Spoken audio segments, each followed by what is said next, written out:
ای شکم خوردی تو تلخ و شور را، شیر گاو و حاصلی زنبور را، با درنگ و خربز و انگور را، حاصلی یک گوشه جمهور را.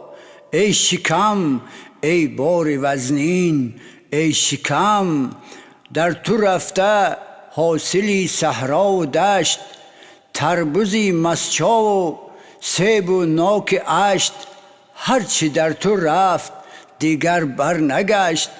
ای درونت چون علابی زرد و هشت، کوه و هیزم خورده چون آتش به تشت.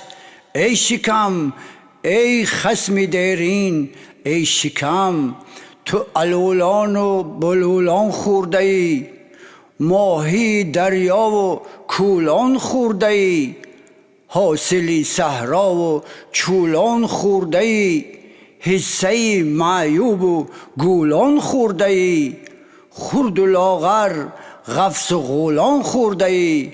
ای شکم ای غار آلتین، ای شکم ای شکم تو اژدهای یا نهنگ، در دریدن همچو گرگی و پلنگ، بهر کندن بهر خوردن بی درنگ، 100 هزارانت بود دندان و چنگ، از تو این تیرار و این کشتار و جنگ.